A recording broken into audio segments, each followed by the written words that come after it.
여러분, 하나님은 오늘 우리 여기 배우 추상무 씨의 이 삶에도 개입하시지만 오늘 지금도 우리 교회와 또 우리 민족과 이 남북과 또 이 세계의 역사에도 하나님이 역사하시는 줄로 믿습니다. 그래서 대표적으로 하나님은 아담이라는 사람을 통해서 그 사람을 대표해서 하나님의 그의 인생을 주관하고 계심을 보여주셨고, 또 민족으로는 특별히 이스라엘 민족을 선택하셔서 하나님이 민족의 역사에 개입하신다는 것을 보여주신 줄 믿습니다. 그래서 우리는 이 성경이 이스라엘이 광야 40년 동안 겪었던 환난과 시험과 이런 궁핍한 생활 속에서 저들의 생명이 보존되고 또 하나님의 약속의 백성으로 하나님이 양육해 가시는, 키워 가시는 이런 과정들, 그리고 그 약속의 땅 이제 가나안 문턱에서 하나님이 모세를 통해 모압 평지에서 마지막으로 유언과 같은 이 메시지를 전하게 하시는 우리가 신명기 말씀을 계속해서 보고 있습니다. 여러분, 오늘 읽으신 말씀 본문 3절부터 6절에 보면 하나님께서 광야 40년의 시련 동안에 그 굶주림의 고통 속에서 하나님은 하늘의 만나를 내려주셨고 또 반석에서 샘물이 나게 하셔서 그들의 생명을 지켜주셨을 뿐만 아니라 그들을 양육해 가신 줄로 믿습니다. 할렐루야. 그리고 그 중에 제일 중요한 목적이 하나 있는데 그게 뭐냐면 여러분 오늘 3절에 나와 있어요. 같이 한번 읽어볼까요? 시작. 너를 낮추시며 너를 줄이게 하시며 또 너도 알지 못하며 내 조상들도 알지 못하던 만나를 내게 먹이신 것은 사람이 떡으로만 사는 것이 아니고 여호와의 입에서 나오는 모든 말씀으로 사는 줄을 내가 알게 하려 하심이니라. 할렐루야. 오늘 하나님의 이 사건을 언제 어떻게 이 백성들에게 왜 깨닫게 하셨나? 여러분, 이 말씀을 통해서 깨닫게 하셨습니다. 그래서 오늘 첫 번째 주제는요, 따라합니다.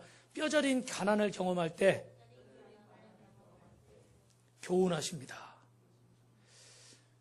사람들이요, 살기 힘들어지고 생활이 가난해지다 보면 그 주된 관심사가 결국은 먹는 것에가 있어요. 그죠? 일단은 먹어야 살아야 뭐 옷도 챙기게 되고 뭐 사는 것도 챙기게 되고 집도 챙기게 되는 거지, 일단은 기본적으로 먹고 살 수가 없으면 다른 것은 생각할 여력이 없습니다. 그래서 힘들어지면 힘들어질수록 사람들의 집중은 어디에? 먹고 사는 것에 갈 수밖에 없어요. 근데 이 먹고 사는 것에 집중할수록 우리가 생각하는 건 뭡니까? 뭐에 대해서 생각하게 돼요? 돈, 물질, 결국은 뭐예요? 떡입니다. 그죠? 떡이 있어야, 돈이 있어야, 이 물질이 있어야 먹고 살 거 아닙니까? 그런데 오늘 하나님은 오히려 그 광야의 굶주림 속에서 그들의 관심을 떡에 돌리시는 것이 아니라, 사람이 떡으로만 사는 것이 아니라 뭐요? 하나님의 입에서 나오는 말씀으로 살 것이다. 그래서 하나님이 보여주신 징표가 하늘에서 뭘 내리게 하셨죠? 만나를 내리게 하셨어요. 믿으시면 아멘. 그렇죠? 그래서 이스라엘 백성들은 항상 하나님만 바라보고 매일 눈 뜨면 하나님, 눈 감을 때도 하나님, 하나님만 바라볼 수밖에 없는 그런 상황 속에 있게 하셨어요. 그래서 이 떡의 주인이 내가 아니라, 세상이 아니라 누구라는 겁니까? 하나님이시라는 거. 믿으시면 아멘. 오늘 이 주의를 우리에게 지키게 하신 것도 이 우리 인생의 주인, 우리 시간의 주인이 누구시라는 거죠?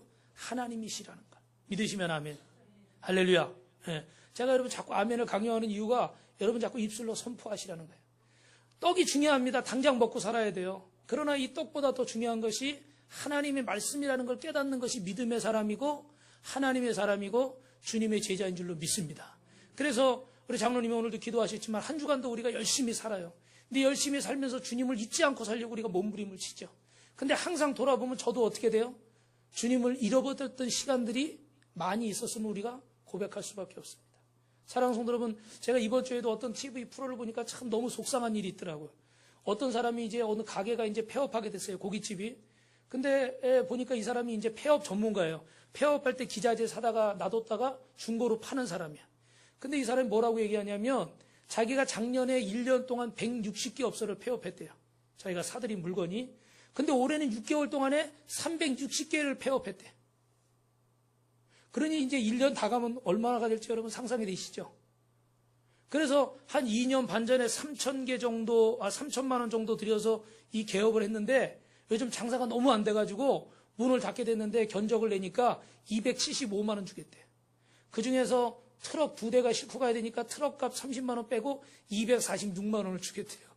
그랬더니 주인이 어떻게 돼요? 고개가 팍 떨궈지고 이 키도 크고 제가 볼 때 아주 훤칠하고 잘생긴 남자분이신데 눈물이 핑 돌아가지고 눈물을 머금더라. 그럼 빚만 2년 6개월 동안 빚만 1억 5천을 줬대요. 그걸 보니까 제가 너무 속상해요. 야, 지금 뭐 자영업자들이 뭐 너무 어렵다고 그러는데 제가 직접 장사를 하는 게 아니기 때문에 어느 정도인지 잘 모르고 또 우리 교회 성도들 가운데 다행인지 모르지만 이렇게 개인적인 장사를 하시는 분이 계시질 않아서 제가 이렇게 피부로 잘 느끼지는 못하지만 이야기를 들어보면 많이 어렵다고 그럽니다. 근데 그렇게 어려운 때일수록 우리가 집중하는 건 뭐에 집중하는 거예요? 먹고 사는 거, 떡에 집중을 하는 거예요. 근데 그때 하나님은 만나를 내리셔서 내가 너를 먹여 살린다 라고 말씀하시는 거예요. 할렐루야. 여러분 마음에 드십니까? 당장 떡을 주는 거는 좋아요. 당장 만나를 주는 건 좋아요. 그러나 당장 우리의 기도는 뭡니까? 이 장사가 잘 되는 것이고 돈을 많이 버는 것이고 건강해지는 것이고 넉넉해지는 것이고 아멘이 안 나와요. 출세하는 것이고 합격하는 것이고 잘 되는 것이고 할렐루야. 그게 우리에게 중요한 거 아니에요? 그런데 하나님은 매일같이 나가서 그 만나, 그 메추라기 그거 받아먹게 하시는 거예요. 이 가난을 통해서 하나님은 우리에게 뭘 깨닫게 하십니까? 너의 공급자는 누구다? 나다. 제가 이번 주에 여러분 이제 일본에 세미나를 다녀왔는데 사실은 이제 여러 가지 마음에 걸리는 게 많아서 제가 또 세미나 강의도 맡고 또 진행 책임도 맡고 이랬기 때문에 이제 몇 개월 전에 계획된 일이라 작년에도 또 제가 그래서 빠졌어요. 그래서 좀 많은 아쉬워하셨는데 이번에도 또 빠지려고 하니까 또 여러 가지 비용까지 다 이제 하셔서 이렇게 대주셔가지고 가기는 가는데 참 마음이 무겁더라고요. 이번에는 수요일 날 이제 새벽은 이제 우리 장로님이나 이렇게 부탁을 해서 또 우리 협동 목사님하고 이렇게 잘 해주셨는데 수요 예배가 또 마음에 걸리더라고요. 사람이 적어도. 근데 이번에는 참 이렇게 어떻게 하기가 어렵더라고. 그래서 수요 예배도 이거 빼먹어야 되고 여태까지 제가 그렇게 해본 적이 없기 때문에 마음이 불편하고 또 걱정도 되고 또 이 교회를 제가 없는 동안에 누가 들고 가버리면 어떡할까. 또 걱정이 돼가지고 굉장히 마음이 무거워서 사실은 주일날 잠을 잘 못 잤어요. 막 자는 동 마는 동 기도하다가 새벽에 나와 있는데 새벽에 이제 말씀 전해서 오늘 이제 가야 되잖아요. 가는데 영 마음이 안 편한 거예요. 어떻게 주의 일을 하러 간다고 해도 마음이 이렇게 안 편하고 하나님 어떻게 그럴 수가 있습니까? 좀 제 마음속에 원망 불평하는 마음이 좀 있었던 것 같아요. 예. 그런데 이제 우리 예진 선생님이 저한테 이제 어플을 하나 깔아줬는데 말씀이 띵 하고 오는 거예요. 예. 그 5시에 이렇게 띵 하고 오게 돼 있어요. 아무 생각 없이 있다가 띵 해서 말씀을 무슨 말씀이까 그러고 딱 열어봤는데 깜짝 놀랐어요. 우리 마가복음 16장 15절 뭐예요? 너희는 온 천하에 다니며 만민에게 복음을 전하라. 할렐루야. 정말 그 순간에 소름이 쫙 끼치더라고. 야, 이게 하나님이 주시는 말씀이구나. 하나님이 나가서 복음을 전하고 우리가 사명 감당하길 원하시는 줄 믿습니다. 우리는 여러분 어떻게 보면 작습니다. 그죠? 숫자도 얼마 많지 않고요. 우리가 차량을 구입한다. 작년부터 또 아프리카에 올해 우간다에 교회를 세우겠다. 이게 사실은 어려운 일입니다. 솔직히 말하면 저도 부담스럽습니다. 여러분에게 부담을 드리기 전에 저도 부담스러워요. 왜냐하면 저도 어떻게 돼요? 아끼고 있는 데다가 더 아껴야 되고 줄이고 있는 데다가 더 줄여야 되고. 예. 그래서 사실은 저도 솔직히 말하면요. 하나님 한 번만 용서해 주십시오. 저도 솔직히 말하면 부담스러운 일을 별로 하고 싶질 않아요. 예. 막 교회가 커가지고 막 성도가 많아서 자연스럽게 저도 그런 걸 원합니다. 그런데 자꾸 한 2년 전부터 마음에 계속 감동을 주시면서 그 교회 세우는 이야기를 계속 듣게 하시고 영상을 보게 하시고 그 유니온 선교에 대해서 막 알게 하시고 이러니까 계속 마음에는 있는데 저도 계속 마음에 할 수가 없었어요. 그런데 올해는 정말 어렵지만 하나님 앞에 한번 순종해야 되겠다. 할렐루야. 아멘 소리가 더 커야 되는데. 할렐루야. 순종해야 되겠다. 딱 결심하고 선포를 했더니 여러분이 보시는 것처럼 어떻게 돼요? 여러 가지 일들이 발생을 막 하고 있습니다. 예. 표면으로 볼 때는 다른 이유들이지만 이 영적으로 안에 들어가서 보면은 여러 가지 이 일들이 벌어지고 있어요. 근데 분명한 것은 이 가난을 통해서 이 궁핍함을 통해서 이 어려움을 통해서 여러분 가정의 어려움을 통해서 경제적인 아픔을 통해서 사업의 어려움을 통해서 하나님이 저와 여러분에게 깨닫게 하시고자 하는 건 뭐냐는 거예요. 왜 우리에게 만나를 내려주시면서 왜 하나님이 우리 인생의 공급자고 하나님이 우리 인생의 떡의 공급자인 것을 알게 하시느냐? 결국 우리의 모든 것의 근원이 누구시라는 겁니까? 하나님이시라는 거예요. 우리 교회의 근원도 하나님이시고 이 성도들 보내시는 것도 하나님이시고 우리 가정에 건강을 주시는 것도 하나님이시고 우리 가정에 물질을 주시는 것도 하나님이시고 우리 사랑하는 자녀들의 앞길을 인도하시는 분도 하나님이신 줄 믿습니다. 그래서 우리가 이 나라 이 민족을 위해서 기도하는 것은 이 나라가 남북이 통일되고 또 이제 정상회담을 한다고 하는데 그 모든 것을 하시는 분도 누구십니까? 하나님이신 줄 믿습니다. 사랑하는 성도 여러분, 이 만나를 통해서 하나님이 우리에게 알게 하시는 것은 무엇입니까? 단순히 우리의 관심사는 허기진 배를 채워줄 떡만 보일 정도로 우리의 상황이 빈약하고 또 현실적으로 어려울지라도 또 매일 내 가족을 먹여 살려야 되는 그런 굶주림 속에서 어쩔 수 없는 상황에 끌려가고 있다고 할지라도 오늘 하나님은 이스라엘 백성들이 이런 궁핍한 상황 속에서 만나 사건을 허락하신 겁니다. 그래서 다시 한번 저들에게 필요한 것은 떡이 아니라 하나님의 말씀이다. 그러나 여러분, 하나님의 말씀만 가지고 사람이 살 수 있습니까? 살 수 있습니까? 다시 한번 여쭤볼게요. 하나님 말씀만 가지고 살 수 있습니까? 없어요. 그런데 예수 믿으면 여러분 떡이 나옵니까? 안 나옵니까? 이런 얘기 들어보셨죠? 야, 예수 믿으면 떡이 나오냐? 밥이 나오냐? 뭐 날 교회만 가면 뭐가 되냐? 이럴 때 있잖아요. 불신자들이나.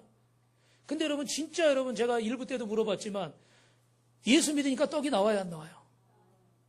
할렐루야. 나오더라고요.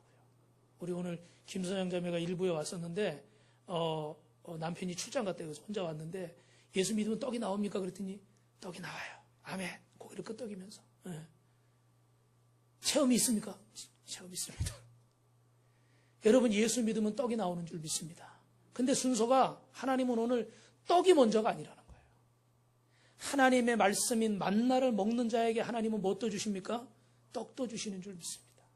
그래도 믿음의 사람이 다른 것은 뭐예요? 떡을 먼저 추구하는 게 아니라 뭘 먼저 추구하라는 거예요? 하나님 말씀을 먼저 추구하라는 거예요. 먼저 기도하고 먼저 예배하고 먼저 하나님 앞에 무릎 꿇고 하나님의 뜻을 행하려고 하면 하나님이 우리의 가난을 해결하시고 하나님 우리의 경제적인 문제를 해결하시고 여러분 가정과 직장과 사업적인 문제도 해결하시는 줄로 믿습니다. 우리 교회도 우리 성도인들의 가정도 여러분 직장 사업당도 하나님이 책임지실 줄로 믿습니다. 우리 옆에 분하고 인사합시다. 하나님이 책임지십니다. 할렐루야. 두 번째로 여러분 따라합니다. 풍요 속에서도 하나님은 교훈하십니다. 우리 예전에 제가 예전에 이제 부교육자로 섬기던 교회에서 그 목사님이 담임 목사님이 항상 하시던 말씀이 있어요. 뭐 이제 막 교직원이 막 많고 그러니까 막 규모가 크니까 한 200여 명 되니까 이 인건비도 한 몇 억씩 들어가고 이러니까 살림살이가 항상 어려워요. 그 보니까 어떤 달 보면 적자가 나고 그런다는 거예요. 근데 결론적으로 말씀드리면 연말에 가서 보면 야 이거 적자가 많이 났겠구나. 근데 연말에 가서 보면 어떻게 돼요? 따라합시다. 부족함도 없고 모자람도 없습니다. 너무 신기하다는 거예요.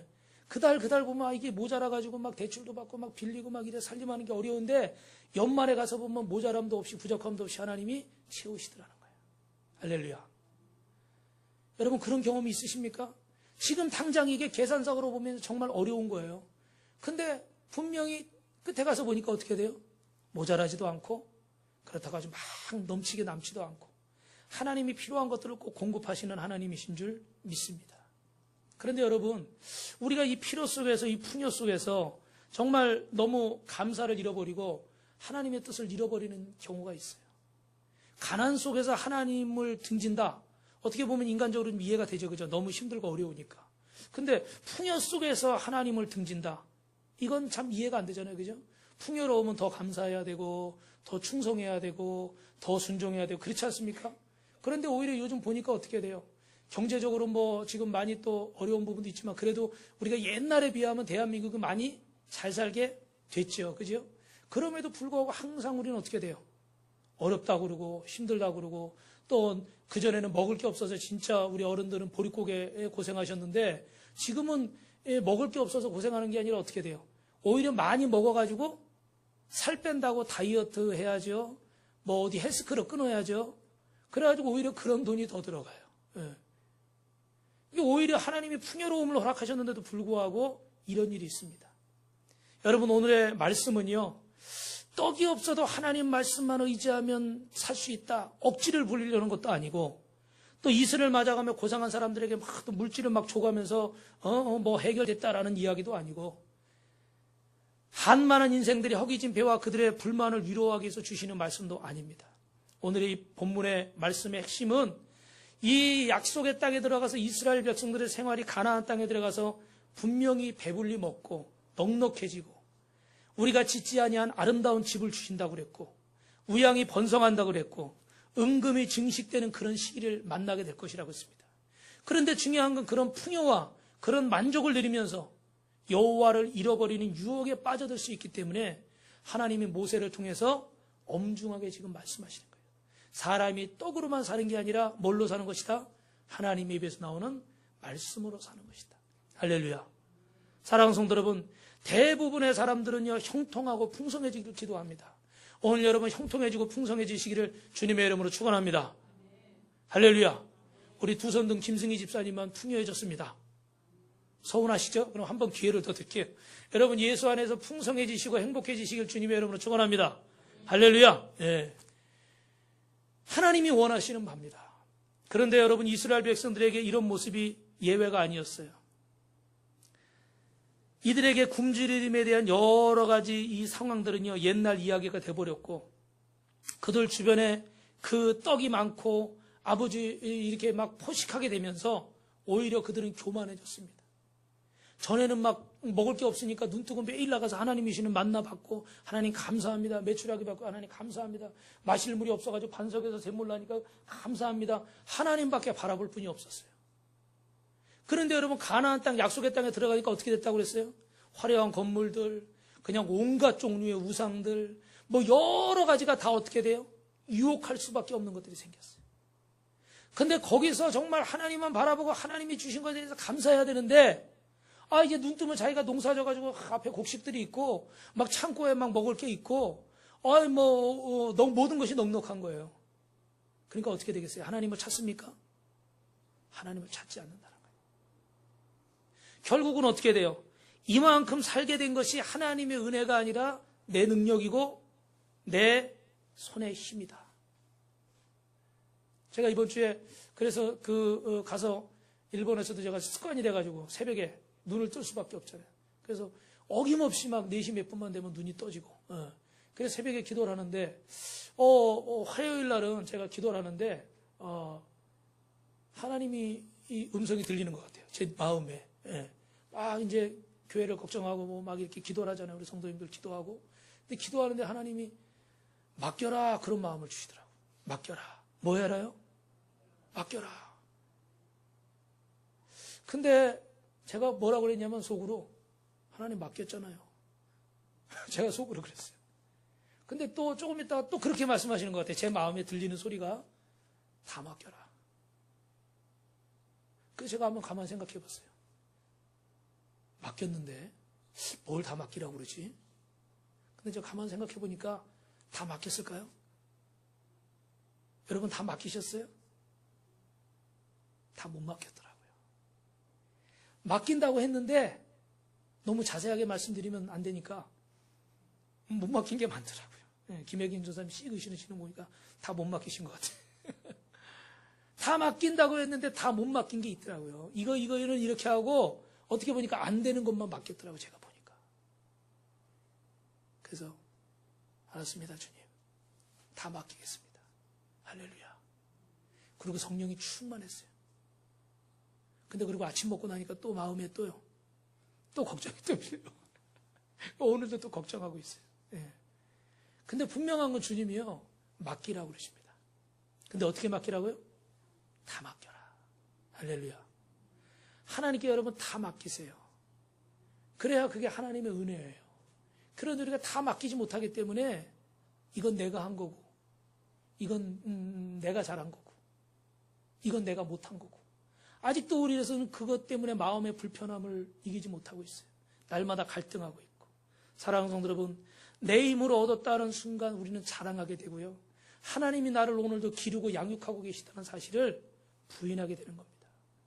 여러분 잘 아시지만 일본에는요, 세계 최고 800만 우상들이 있습니다. 예. 근데 그 땅이 여러분 우리보다 잘 삽니까? 못 삽니까?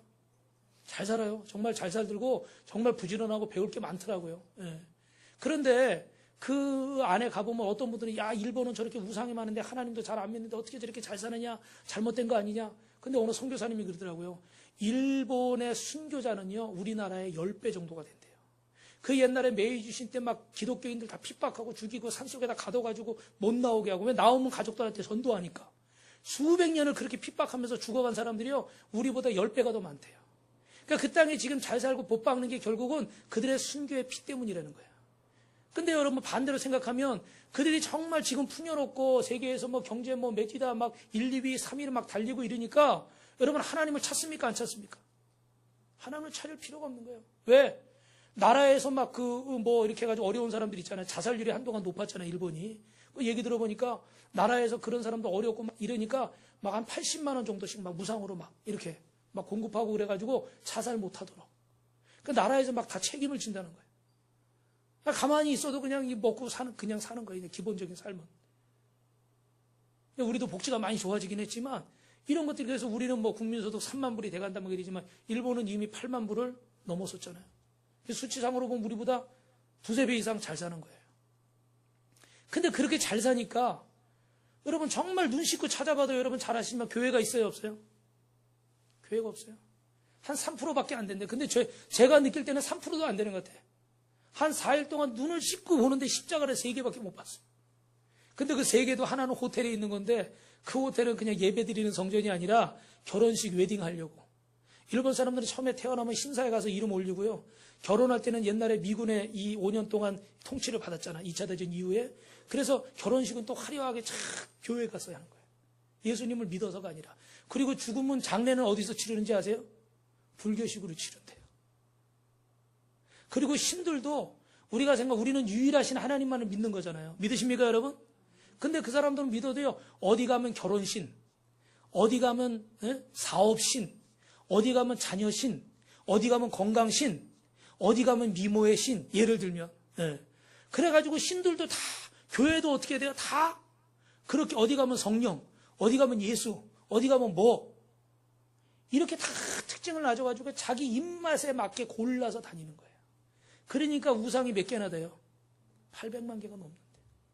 자기 입맛대로 만들어버리는 거예요. 이게 마지막 때의 징표라고 그랬죠, 여러분? 골로새서에. 마지막 때가 될수록 사람들이 자기 원하는 스승을 자기가 고르는 거예요. 예수 믿는데 불편한 거 빼버리고, 부담스러운 거 빼버리고, 교회를 선택하는데도 부담스러운 거 빼버리고, 부담스러우면 피해버리고, 자기에게 도움되는 쪽으로만, 자기에게 필요한 쪽으로만. 풍요해질수록 감사해야 되는데 풍요해질수록 어떻게 돼요? 더 욕심이 많아지고 더 바라는 게 많아지고 더 내 생각대로 하게 되더라는 거예요. 사랑하는 성도 여러분, 풍요해지시기를 주님의 이름으로 축원합니다. 그런데요, 그런 풍요 속에서 정말 하나님을 알지 못하면요, 그 풍요가 축복이 아니라 심판이 되는 거예요. 차라리 가나안 땅에 들어가기 전에 광야에 있을 때는 힘들고 배고프고 어려웠지만 바라볼 분이 누구밖에 없어요? 하나님밖에 없어요. 근데 이제 정말 고생 끝 행복시장 약속의 땅 가나안 땅에 들어갔는데 이 풍요 속에서 오히려 어떻게 돼요? 더 많은 것들을 추구하고 하나님의 은혜를 저버리고 내 생각과 내 고집대로 내 만족을 위해서 살다 보니까 어떻게 돼요? 하나님과 더 멀어지고 결국은 심판받는 인생이 되는 거예요. 대한민국의 기독교가 잘 살수록 여러분 잘 아시지만 더 부흥하고 있습니까? 오히려 쇠퇴하고 있죠. 10년 전, 20년, 30년 전에 유럽의 교회를, 구라파의 교회들을 보면서 우리가 저러면 안 된다. 그 좋은 성전들이 텅텅 비어가고 노인들만 몇 명 남아있고 그러면 안 된다. 얼마나 외쳤습니까? 그죠? 많이 들으셨죠? 근데 지금 그것이 뭐가 되고 있어요? 현실이 되고 있어요. 점점점 큰 교회들이 또 유명한 분들이 또 우리 스스로도 부끄러운 모습을 자꾸 보이면서 점점 기독교가 사람들에게서 눈밖에 나게 되고 개독교라는 소리를 듣고 점점점 멀어져 가고 있어요. 여러분, 저는 몰랐는데 우리 중에 한 분이 갑자기 그 얘기를 하시라고. 버스 운전하시는 그 일본 사람을 얘기하면서 보셨냐고. 뭘 봤냐고. 보시라고. 뭘 봐요. 그랬더니 보니까요. 머리부터 발끝까지 기사분이 루이비통으로 도배를 하셨어요. 여러분 아시죠? 똥. 루이비통. 똥만 기억하시면 돼요. 그 비싼 명품을 위에서부터 신발, 벨트 전부 다 루이비통으로 도배를 하셨어요. 일본은 예전에 한번 명품이 한 절반 이상을 소모한다고 할 정도로 명품을 좋아하는데 지금 많이 그게 사라졌다고 그래요. 근데도요, 그 버스 운전하시는 기사분이 도배를 했어요. 그래서 가이드한테 그 설명하는 사람한테 물어보니까 그분이 저분은 돈 벌어가지고 저거 사는 게 낚시인 거예요. 요번에 해가지고 이거 하고 요번에 이거 하고 이렇게 하는 게 낚시예요. 우리도 가끔 그런 사람들 있죠, 그죠? 몇 달 월급 모아가지고 그 백 하나 사는 거. 좋아할 수 있어요. 좋아할 수 있고 가질 수 있습니다. 근데 중요한 거는 뭐예요? 정말 그 소망이, 가치관이 분명하게 되어 있다면 그것은 내 인생을 투자하진 않겠죠. 근데 기껏 벌어서 내 최고의 행복은 그 명품으로 나를 두르는 거예요. 그래서 솔직히 말하면 내 만족하고 다른 사람이 봐주는 거하고 뭐가 있어요? 섞여 있죠, 그죠? 다른 사람 봐줄 사람이 없으면 굳이 그거 하려고 하겠습니까? 다른 사람한테 보이는 거, 그죠? 제가 그분에게 직접 얘기를 한 건 아니지만 내가 버스 운전을 하지만 나는 어떻게 돼요? 다 명품으로 들고 나는 최고라는 거. 나를 위해서 쓰는 거죠. 그걸 다 나쁘다고 할 수는 없을 겁니다. 그런데 안타까운 것은 그 풍요 속에서 하나님을 온전히 바라보지 못하니까. 우리가 앞전에 계속했던 얘기가 그거잖아요, 그죠? 가나안 땅에 들어갔을 때 니네 정신 차려야 된다. 이 10계명 말씀 지켜야 된다. 모세가 계속하는 얘기가 그거잖아요, 그죠? 오늘 하는 얘기도 그거예요. 그 풍요 속에서 너희는 하나님을 잃어버리면 안 된다. 하나님을 부인하면 안 된다. 할렐루야. 할렐루야. 할렐루야. 하나님을 부인하면 안 되는데 그 풍요 속에서 어떻게 돼요? 하나님을 잊어버린 거예요. 그래서 그 명품이나 사람들의 시선이나 나의 만족이 내 인생의 목적이 되어버린 것입니다. 사랑하는 성도 여러분, 우리의 세상살이가 너무 어렵고 힘들수록 불현듯이 다가오는 불안이나 걱정을 넘어서서 하나님을 근거로 한 믿음의 삶을 살 수 있기를 주님의 이름으로 축원합니다. 너 내 생활이 넉넉해질 때에도 나의 풍요로움이 하나님이 내리시는 만나의 축복임을 잊지 말고 하나님 앞에 깊은 감사를 드릴 수 있기를 다시 한번 주님의 이름으로 축원합니다. 마지막으로 어떤 상황에서도 생명의 근거이신 하나님을 잊어서는 안 되는데 어떤 이유에서도 우리의 양육자이신 하나님에게 등을 돌려서는 안 됩니다. 여러분 따라합시다. 만나를 통해서 양육자 하나님을 알게 하셨습니다. 여러분 우리 3절 한 번만 더 읽어보겠습니다. 시작. 너를 낮추시며 너를 줄이게 하시며 또 너도 알지 못하며 내 조상들도 알지 못하던 만나를 내게 먹이신 것은 사람이 떡으로만 사는 것이 아니고 여호와의 입에서 나오는 모든 말씀으로 사는 줄을 내가 알게 하려 하심이니라. 할렐루야. 우리가 살아가는 그 힘의 원동력이 세상에서 얻어지는 떡을 의존해서 생겨난 것이 아니라 전능한 하나님의 입에서 나오는 말씀을 근거로 해서 이루어진 줄로 믿습니다. 여러분 한번 생각해 봅시다. 솔직히 말해서 하나님이 우리를 살리려고 작정하시면 만나가 없어도 우리를 얼마든지 살릴 수 있는 줄 믿습니다. 또 하나님이 우리를 심판하시려고 하면 만나가 산더미처럼 쌓여 있어도 그 만나가 우리를 살게 할 수 없습니다. 모든 것은 하나님의 뜻에 달렸다는 것이지 만나가 있느냐 없느냐에 따라서 우리가 살고 죽는 것이 결정되는 게 아니에요. 우리의 출생이 하나님의 뜻 안에서 이루어졌듯이 우리의 죽음도 하나님의 뜻 안에서 마감되는 줄로 믿습니다. 그렇다면 우리가 이 모든 것을 인정한다면 우리 모든 것이 말씀 안에 있음을 누구도 부인할 수가 없을 것입니다. 우리가 하나님 안에서 순종의 자세 없이 떡을 산처럼 쌓아두며 그것들을 배불리 먹고 지난다고 해서 절대 우리는 행복할 수가 없고 하나님의 뜻에 순종하며 말씀을 따라 살아가다 보면 바울처럼 베드로처럼 예수님처럼 보람 있고 능력 있고 기쁨의 삶을 살게 될 줄로 믿습니다. 하나님을 잊어버리지 않고 말씀을 잊어버리지 않는 삶은 어떤 상황 속에서 하나님의 위로와 하나님의 만나와 축복을 받게 될 줄 믿습니다. 그러나 반대로 하나님을 떠나고 불순종하고 내 생각과 내 계획대로 사는 인생은 결국은 어떻게 돼요? 이 풍요 속에서도 그 심령이 가난하게 되고.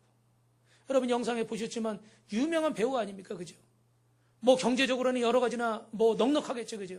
그러나 그럼에도 불구하고 어떻게 돼요? 우울증이 와서 남편도 우울증이 오고 죽고 싶은 생각이 들고, 제가 길어서 영상을 좀 편집을 좀 짧게 한 건데 창문만 보면 뛰어내리고 싶더래요. 창문만 보면. 근데 나중에 주님의 음성이 들리는데 급하셨던지 주님이 말씀하시더래요, 마음속에. 근데 그 음성을 들으니까요, 진짜 치료가 되더래요. 막 생각이 바뀌더래요. 창문만 보면 뛰어들고 싶고 막 죽을 것 같았는데 주님이 급하셨는지 그렇게 말씀하시더래요. 내가 네 남편이다. 내가 네 신랑이다. 내가 너를 사랑한다. 할렐루야. 별 대단한 얘기 아니잖아요. 그죠? 그렇다고 여러분 어디 가서 아무나 보고 내가 네 남편이다 그러시면 큰일 나요. 신고 나갑니다. 주님이 말씀하신 거니까 이게 신고가 안 되는 거지. 내가 네 남편이다. 내가 네 신랑이야. 내가 너를 사랑한다. 이것밖에 안 들었대요. 근데 창문만 보면 뛰어들고 싶던 마음이 사라지더래요. 그리고 회복이 임하더래요. 할렐루야. 할렐루야. 풍요하다고 행복한 게 아니라는 거예요. 하나님을 만나고 하나님 말씀에 순종해 갈 때 그때 행복한 거예요.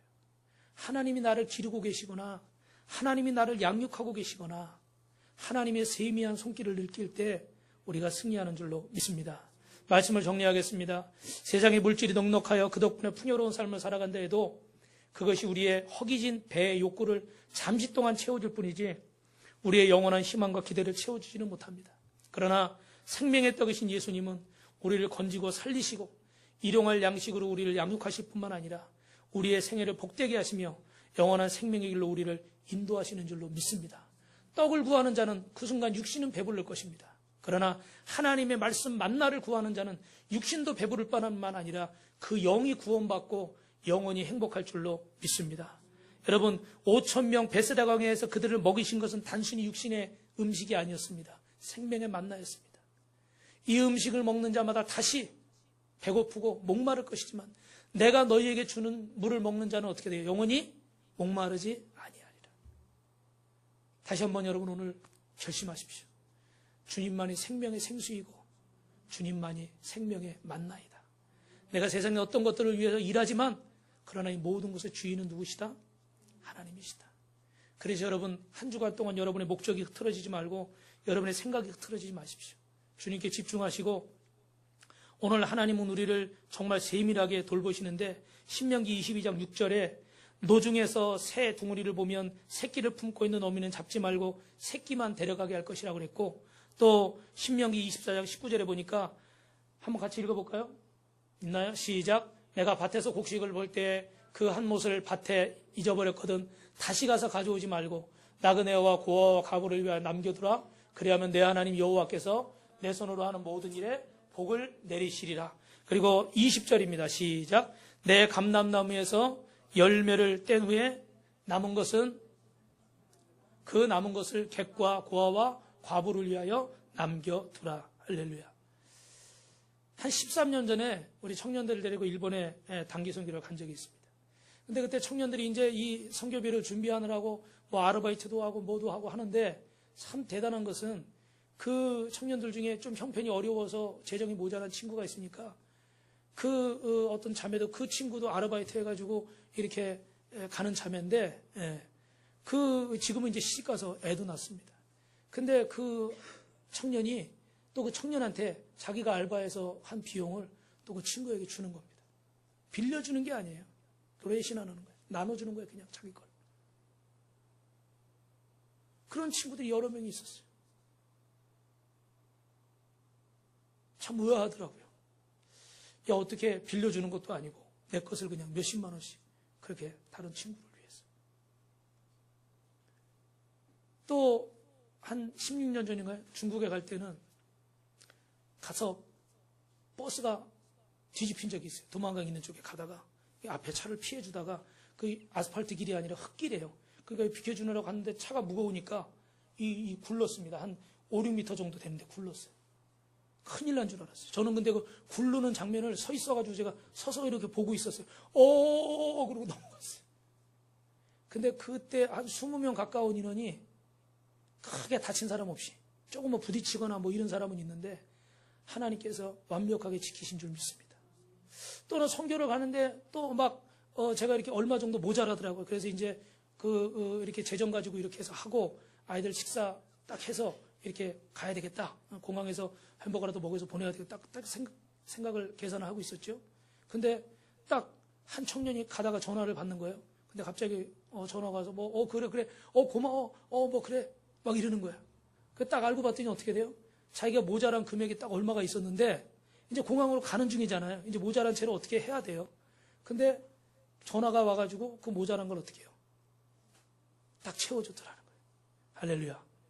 그래 제가 햄버거를 먹으면서 야 사실은 내가 이러이러 해가지고 얼마가 모자란 것 같아서 이렇게 해서 재정해서 이렇게 쓰려고 이렇게 계획했는데 오는 동안에 그게 해결이 됐다. 그래서 이 바깥까지 전부 다 우리 예산에 다 하나도 모자람이 없이 정확히 해결이 됐다. 할렐루야. 그랬더니 거기 있던 친구들이 다 하나같이 막 할렐루야 아멘 막 이러더라고요. 여러분 하나님이 우리 삶을 세밀하게 챙기시는 줄 믿습니다. 우리가 사람이니까 뭐 걱정할 수밖에 없어요. 그죠? 근심할 수밖에 없고. 그러나 이 말씀을 잊지 마십시오. 제가 여러분 좋아하는 말씀이 고린도후서 1장 20절. 이기래 집사님 뭐죠?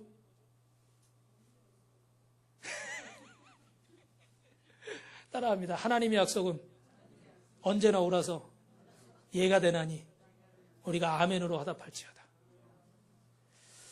분명히 여러분 내 생각대로 안 돼서 지금 속상하고 답답한 일이 있으실 거예요. 그런데 하나님의 약속은 언제나 오라서 예가 되나니 우리가 아멘으로 화답할지어다. 하나님이 하시는 일은 항상 옳습니다. 믿으십니까? 하나님이 저와 여러분을 세심하게 돌보시는 줄 믿습니다. 낙심하지 말고 이 한 주간도 주님을 바라보고 우리를 기르시는, 우리를 양육하시는 하나님의 은혜 가운데 거하시기를 주님의 이름으로 축원합니다. 우리 옆에 분하고 이렇게 인사합니다. 꿈 같은 일이 일어납니다.